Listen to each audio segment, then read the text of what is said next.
반갑습니다. 오늘 24년 이제 드디어 10월 첫날입니다. 1일 화요일 본문입니다. 열왕기하 16장 1절부터 20절까지 말씀, 정성이 아니라 순종이라는 제목으로 말씀 나누도록 하겠습니다. 자, 먼저 이제 우리가 보고 있는 이제 오늘 볼 왕이 이제 아하스라는 왕인데요. 여기 보면 북왕국 이스라엘과 남쪽 유다라고 해서 이제 남쪽 유다에 보면 그 히스기야 바로 앞에 아하스라고 작은 글씨가 보이실지 모르겠어요. 그래서 이제 그 위쪽으로 올라가 보면 북이스라엘은 이제 호세아가 마지막 왕이거든요. 그래서 이제 끝이 얼마 안 남은 상황이구나라는 거 정도만 염두에 두시면 될 것 같아요. 뭐 이렇게 제가 이름을 외우라고 하지 않겠어요. 그러니까 지금 상황이 이제 좀 있으면 북왕국 이스라엘에 이제 우리가 지금 여태까지 열왕기라는 책을 보니까 북왕국 이스라엘 왕 누구 때 남유다 누구 얘기, 또 남유다 왕 누구 때 북왕국 이스라엘 누구 얘기 이렇게 왔다 갔다 했잖아요. 그렇죠? 근데 이제 이게 얼마 남지 않은 상황이구나. 이제 좀 있으면 북왕국 이스라엘이 아예 멸망할 상황이 다가오는구나라는 것 정도만 이제 우리가 염두에 두면서 그 가운데 오늘 본문 봤으면 좋겠습니다. 자, 한번 읽어봅시다.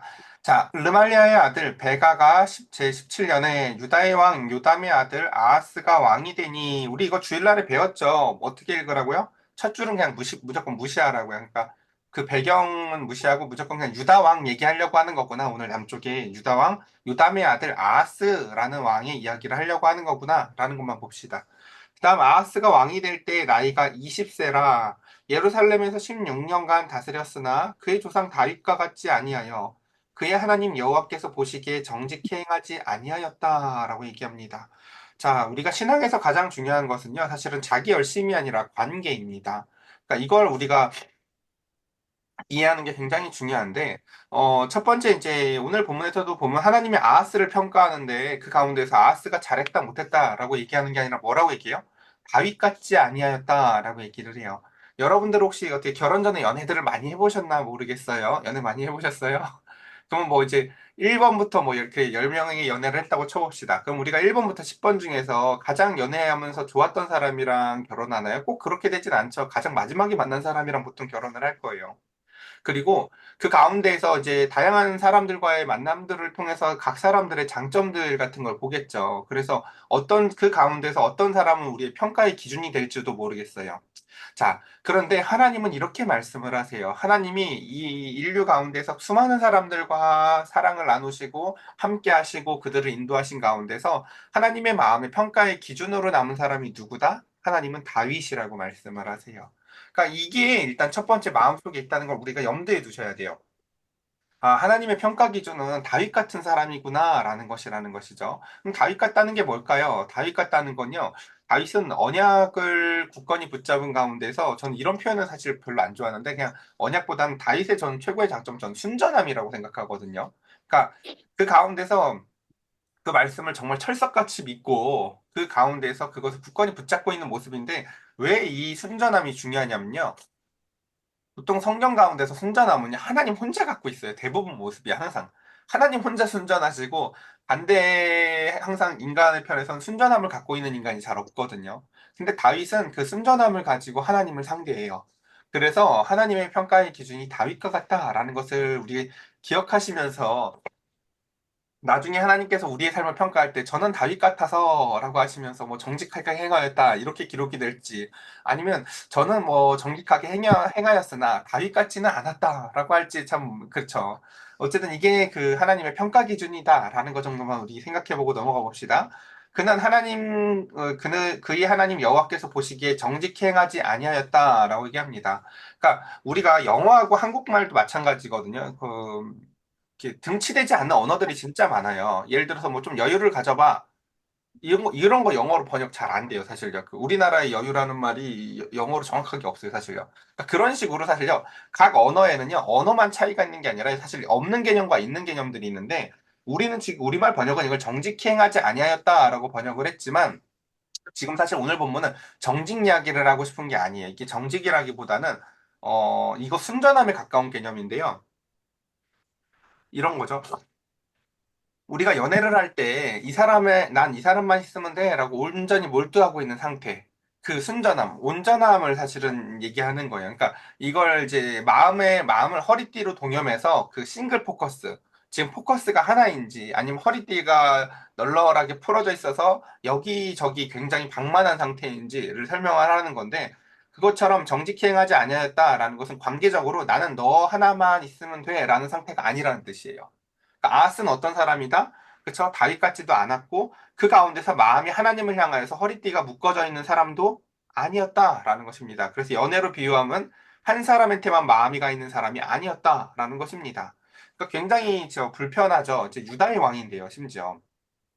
그래서 한번 3절 봅시다. 이스라엘의 여러 왕의 길로 행하여 또 여호와께서 이스라엘 자손 앞에서 쫓아내신 이방 사람들의 가증한 일을 따라서 자기 아들을 불가운데로 지나가게 하며라고 하면서 심지어 이제 유다의 왕 중에 이런 왕이 없거든요. 이제 악도 이제 아합급 아합이나 아합보다 더한 모습을 보이고 있는데 아하스는요.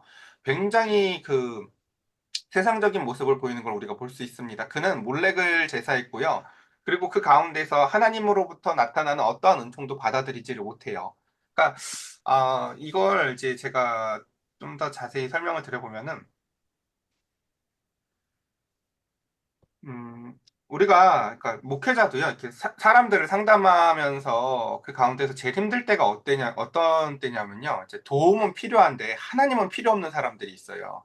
하나님은 필요 없어요. 근데 좀 도와주세요. 이런 태도를 갖고 있는 사람들이 있거든요. 그럼 그런 사람들을 향해서 목사가요, 기도하라고 할까요? 안 할까요?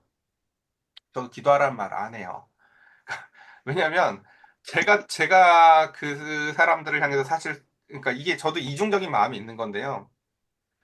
인간적으로는 좋은 목회자로서 무언가를 해주고 싶지만 그 가운데서 사실 그를 진짜로 도울 수 없어요. 왜냐하면 진짜 도움은요, 그가 하나님을 의지할 때만 오거든요. 근데 하나님은 의지할 생각이 없는데 그 가운데에서 인간적인 도움을 얻고자 목회자를 찾아오는 사람들한테는요, 그러니까 목회자로서 그러니까 목사니까요. 그 가운데서 하나님이 보내주신 양이라고 생각하고 그를 향해서 이런저런 이야기를 하는데 그의 마음의 틈에 조금 더 하나님을 의지하고 싶은 마음이 없을 때 어, 딱 이런 상태예요. 내가 무엇을 도운들 그 가운데서 소용이 없겠구나라는 생각이 들어요, 사실요. 그러면서 그 가운데서 왜 그러냐면 이게 패러다임이 전환되지 않아서 그래요. 우리는 세상에서 우리가 인생을 살면서 우리에게 있어서 가장 유용하고 가장 중요한 그 표준적인 잣대가 얼마나 정성을 들였고 얼마나 열심히 하였느냐잖아요. 모든 우상들이 마찬가지예요. 몰렉도 마찬가지고 그 가운데서 세상의 모든 이방 우상들은요, 다 정성을 평가 기준으로 보고 열심을 평가 기준으로 봐요. 근데 우리 여러분 성경 보시면서요, 너희의 정성이 부족하였다, 너희의 열심이 부족하였다, 이런 말 보셨어요? 하나님은 그렇게 얘기하지 않아요. 하나님은 저가 순종하지 아니하였다라고 얘기를 해요. 우리가 자녀들을 키우면서도 마찬가지잖아요. 그쵸? 너 왜 이렇게 열심히 안 하고 정성이 안 부족하냐라고 얘기를 하기보다는 사실은요. 왜 이렇게 말을 안 듣냐고 얘기를 해요. 사실은요. 저에게 요구하는 가장 기준점이요. 사실은요. 순종이거든요. 그러니까 여기서 굉장히 또 중요한 한 가지 기준이 있는데 이제 여기 지금 대부분이 다 부모님들이시잖아요. 그쵸? 그럼 부모라면 적어도 가정에서 있어서 우리가 다 리더잖아요. 그쵸? 여러분, 리더십이 어디서 나올까요? 그쵸? 뭐 본을 보이고 뭐 그 가운데서 얼마나 더 열심히 하느냐?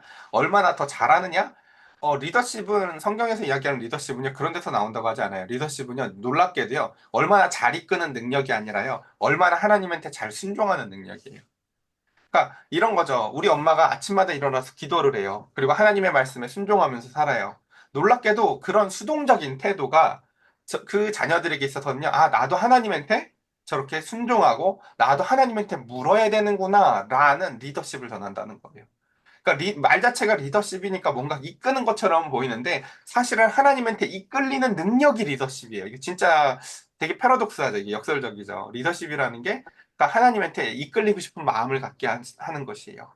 그러니까 참 저도 아까 다시 이 말을 한 번 더 이제 반복하자면 참 이렇게 특히 이제 청년들이나 이렇게 뭔가 신앙이 없는 친구들을 보면서 제일 아쉬운 지점이 뭐냐면요. 이 친구들한테 하나님을 의지해야 된다는 것을 어떻게 가르칠까라는 것을 참 늘 그것이 참 어렵다라는 것을 많이 느껴요. 지금 이 아하스가 바로 딱 그런 왕이에요.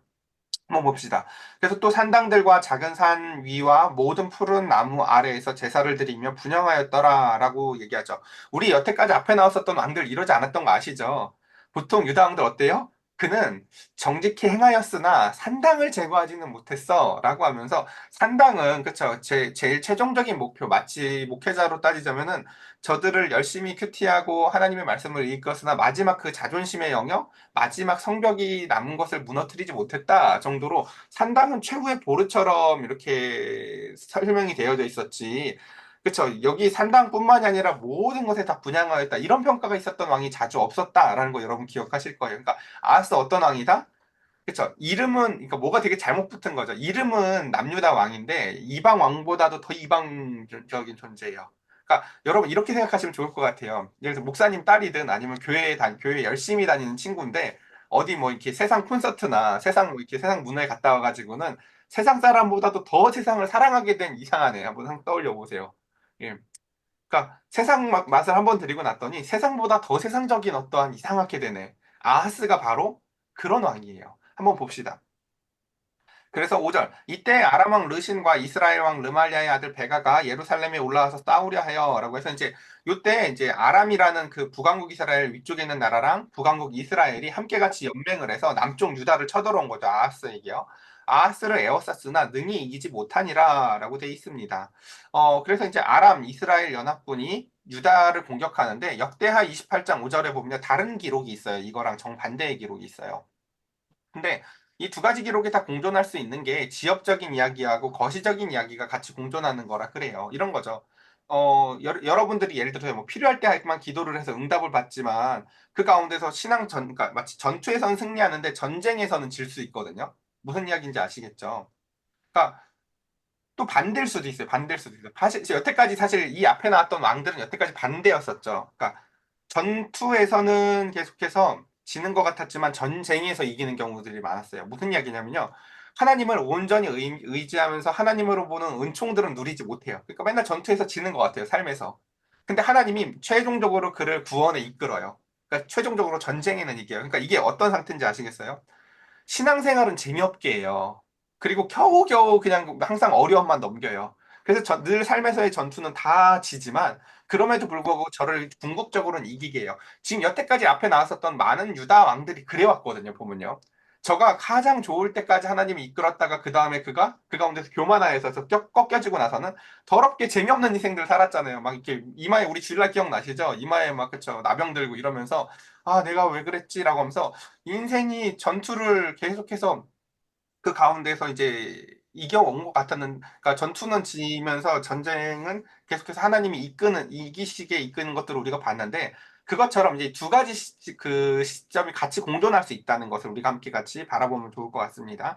어쨌든 중요한 것은, 아람이랑 이스라엘 연합군이 쳐들어와서 남유다의 아하스 왕이 지금 어려움에 처했다라는 것입니다. 그래서 6절에 보면, 그 당시에 아람 왕 르신이 엘랏을 회복하고 아람에 돌리고 유다 사람을 엘라 쪽으로 쫓아내었고 아람 사람이 엘라스에 이르러 거기에 거주하여 오늘까지 이르렀더라라고 하면서 이제 아람의 공격 때문에 이제 남유다 왕 고민을 해야겠죠. 우리가 어디를 의지해야 될까? 이집트를 의지할까?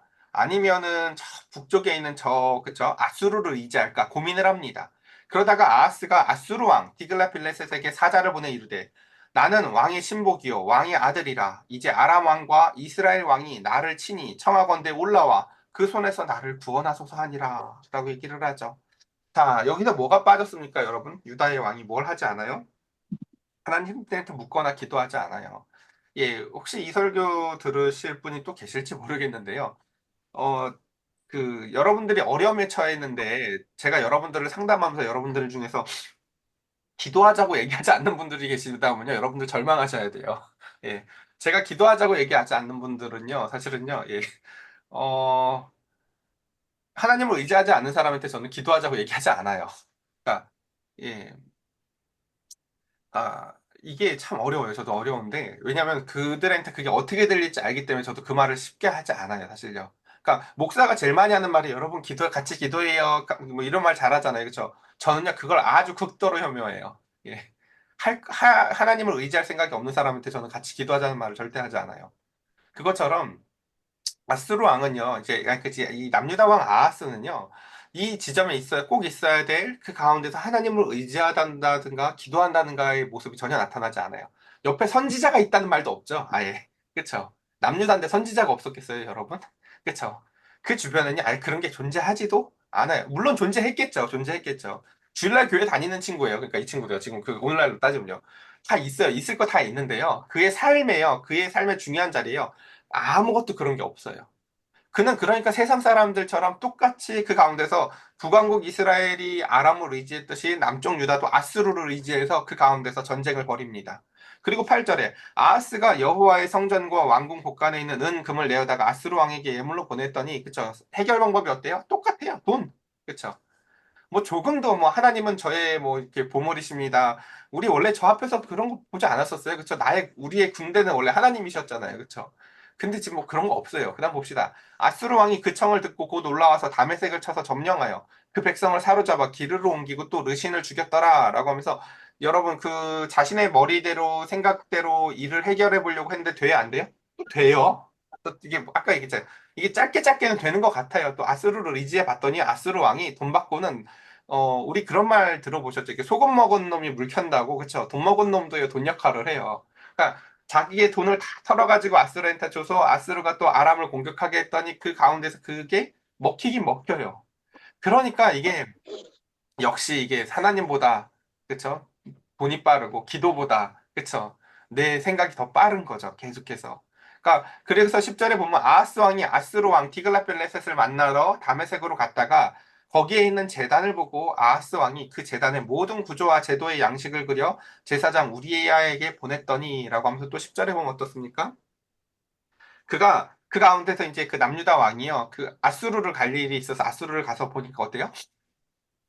그 세상 문화에 눈이 돌아가요. 어머, 어머, 야, 이거 참. 전에 우리가 예전에 레위기 할 때 여러분 기억나세요? 우리 성막 막 열심히 설명할 때 되게 많은 목사님들이 성막을 아름답고 웅장하게 막 설명하려고 애를 쓰거든요. 막 자색 소리, 뭐 무슨 자색 실이 넣고 어쩌고저쩌고. 그때 제가 어떻게 설명했는지 기억나세요? 수졌다! 예. 그거 실제로 보면요. 일단 여러분 생각해보세요. 소재가 천이잖아요. 아니, 성전이, 그쵸. 원래 기본 소재가 원래요. 벽돌에다가 금 바르거나 뭐 이런 게 성전이지. 무슨 천으로 만드는 세상 성전이 어디 있어요, 그쵸? 그러니까 그 레위기에서 사실 그 많은 분들이 자꾸 오해를 하는 게 성막은요 진짜 후져요. 보면요, 여러분 때 안 타겠어요? 그냥 상상을 해보세요. 그 때 안 타겠냐고 그 사막에서 그 모래바람에, 그쵸? 그러니까 어쨌든 그 이스라엘의 하나님을 믿는 그 성전이나 이런 성막들을 보고 살다가 그 가운데서 아수르에 가서 그 제단을 보니까 어때요? 마음이, 그쵸. 여러분들 백화점만 가도 이렇게 좀, 그치, 다르지 않나요? 그래요. 마음이요? 아우, 저런 거 입고 살아야 되는데, 저런 거 먹고 살아야 되는데, 그쵸. 그런 것들처럼. 그 가운데서 이 유다왕은요, 원래 어떻게 해야 돼요? 거기 가서 눈이 돌아올 것 같아도 그 가운데서 나한테는 더 좋은 하나님이 있으셔. 그리고 그 가운데서 어떻게 하나님을 드러낼까라는 것을 원래 고민해야 되는 게 유다의 왕의 사명인데, 거기서 보고 눈이 돌아서 어떻게 해요? 아하스 왕이요, 제단의 모든 구조와 제도와 양식을 그대로 그려요. 야, 이거 야, 똑같이 그려봐. 이거 똑같이 그려봐. 내가 여기 보고 똑같이 해야지라고, 그쵸? 이걸요, 그려요. 그대로. 그대로. 원래 우리 성막은 어떻게 만들어졌어요? 우리의 머릿속에 있지도 않고 우리는 알지도 못했던 것을 하나님이 하늘의 양식을 모세에게 가르쳐 줬던 거잖아요. 그렇죠? 이 땅에 원래 없던 것이었죠. 근데 그러나 이 유다의 왕은요, 자신이 이 땅에서 보는 그 아름다움, 세상의 아름다움에 빠져서 그것을 마음속에다 똑같이 그려 담습니다. 그리고 11절에 아하스 왕이 다메섹에게 돌아오기 전에 제사장 우리야가 아하스 왕이 다메섹에서 보낸 대로 모두 행하여 제사장 우리야에게 제단을 만든지라. 아니, 제사장이 있는데 뭐 한대요? 이 뭐가 바뀌었죠? 왕이 세상의 나라의 그 다메섹에 가서 그 가운데서 이제 그 본 것들을 그대로 만들려고 하니까 제사장이 그 일을 해요. 그러니까 뭐가 대단히 잘못됐죠. 그러니까 여러분 보세요. 여기서도 제사장이 뭐 역할을 해야 안 하죠? 아까 제가 그런 말씀을 드렸죠. 그러니까 세상에 눈 돌아간 사람한테요. 목사가 여러분 같이 기도해요라는 말을 왜 안 하는지 아시겠어요? 예. 예. 예. 일단 소용이 없고요. 예. 저도 하나님이요, 누군가한테 무시당하는 게 싫어요. 예. 무슨 구걸하는 것 같이, 문제는 여러분들한테 있는데, 문제는 그 가운데서 찾아온 사람한테 있는데, 왜 내가 하나님을 저 밑으로 끌어내려서 기도 좀 해보자고, 하나님을 내가 대안으로 왜 끌고 들어와야 돼요? 저는 사실 하나님을 비굴하게 만드는 게 목사로서 매우 불쾌하고 싫어요, 사실은요. 원래는 뭐가 바뀌어도 대상이 바뀌었어야 되는 거죠. 그렇죠? 우리가 이 가운데에서 마찬가지로 지금 아하스 왕은 세상에 온전히 빠져서 그 가운데서 이제는 그 재단을 드디어 예, 바꾸는 것을 볼 수가 있습니다. 그리고 12절.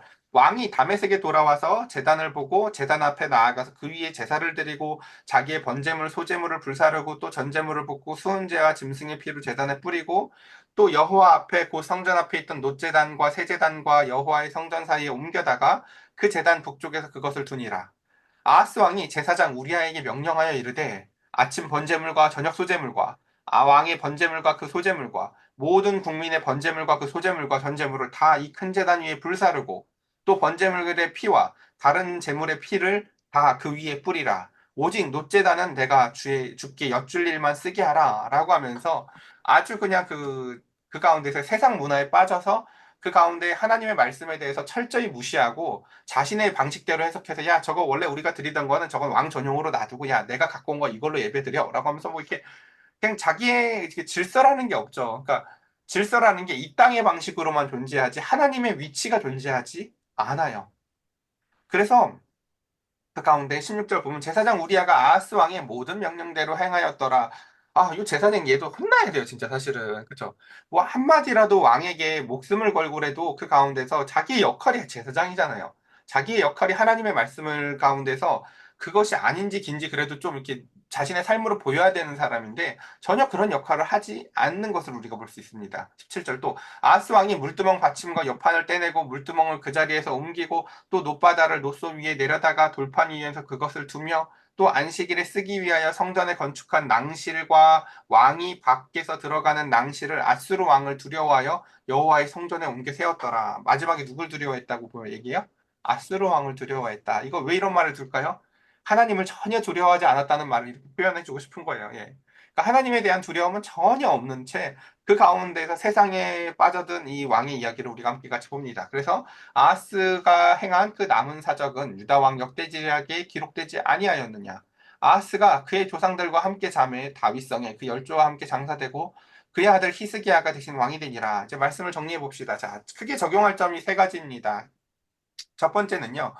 우리는 내가 유다의 왕으로서 혹은 교회에 다닌다는 이런 것으로서 전혀 만족할 것이 없습니다. 왜냐하면 하나님은 본문에 그가 이스라엘의 왕이었더라, 유다의 왕이었더라 라는 것을 평가하는 것이 아니라 그가 어떻게 살았는지를 기록합니다.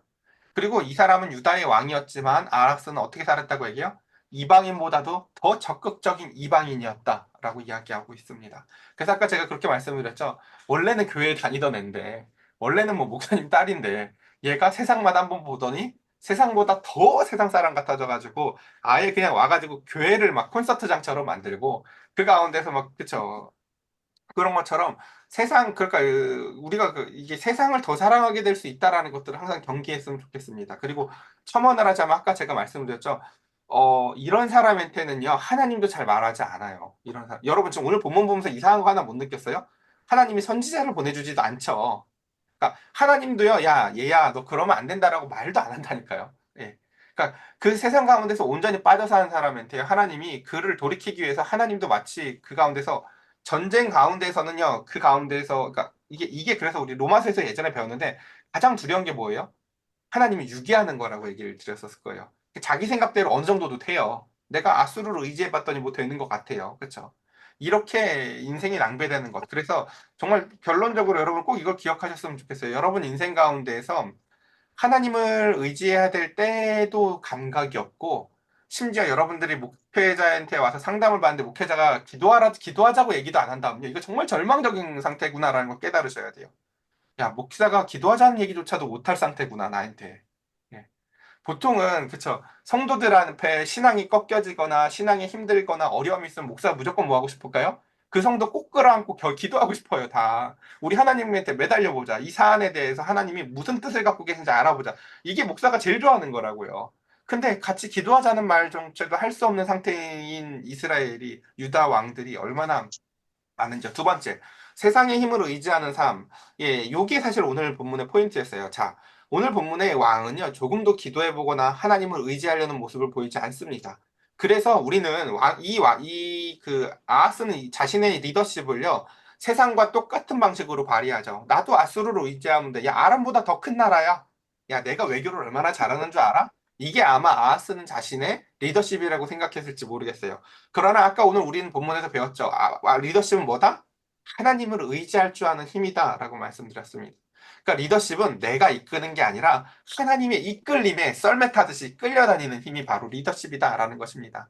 저와 여러분들이 하나님한테 이끌려 다님을 우리 가족들에게, 우리 자녀들에게, 우리 성도들에게 보이며 하나님 앞에 하나님의 리더십이 드러나는 삶이 되기를 축복합니다. 제가 기도하고 마치도록 하겠습니다. 자, 우리 함께 같이 이제 기도하죠.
제가 기도드리겠습니다. 하나님, 오늘도 우리 사랑하는 성도들과 함께 같이 열왕기의 말씀을 바라보며 그 가운데 하나님을 전혀 의지하지도 아니하고 그 허리에 의의 허리띠도 없어서 하나님을 의지하는 방법도 몰랐었던 것 같은 아하스 왕을 봅니다. 그가 세상을 의지하여 보니 세상의 아름다움과 세상의 화려함이 그의 마음을 집어삼키었고 도리어 하나님으로부터 주어졌던 수많은 신앙의 유산들을 다 뒤엎어 세상의 것들로 덧칠하며 그는 기도할 줄 아는 방법도 모르고 기도가 무엇인지도 모르고 하나님을 두려워해야 된다는 것도 모르며 오직 그의 인생 가운데에서 그 세상 그 어느 왕보다도 더 세상스러운 이방인스러운 왕으로서 기록이 남는 것을 봅니다. 주님, 우리 교회 가운데 그리고 우리 성도들 가운데 성도들의 자녀들 가운데 하나님을 아직 알지 못하고 하나님을 의지할 줄 모르고 의의 허리띠도 없는 채 하나님이 우리의 삶을 바라보시고 우리의 삶을 다윗과 같은지 그리하지 아니하는지 평가하시고 우리를 순전함으로 바라보시는 하나님을 알지 못하는 성도들이 있다면 하나님 우리 가운데 주님의 은혜를 더하여 주셔서 주님 내 마음 가운데서 내 방법 가운데서는 없었던 하나님 앞에 무릎을 꿇고 기도해보는 놀라운 기적과 이사가 일어나길 주님 원합니다. 홍해가 갈라지는 것보다 더 원하는 것은 마음에도 없었던 기도가 터져 나오길 원합니다. 하나님, 그 가운데서 만나가 내리는 것보다 더 원하는 것은 내가 무릎을 꿇고 하나님을 의지하는 법을 우리 사랑하는 성도들과 청년들이 하나님 아버지 터득하기를 원합니다. 주님, 저들의 인생의 삶에 그 기도의 홍해가 갈라지게 하시고 문제 너머에 계신 하나님을 두려워할 줄 아는 지혜가 임하게 하여 주시옵소서. 우리 주 예수 그리스도의 이름으로 기도드렸사옵나이다. 아멘.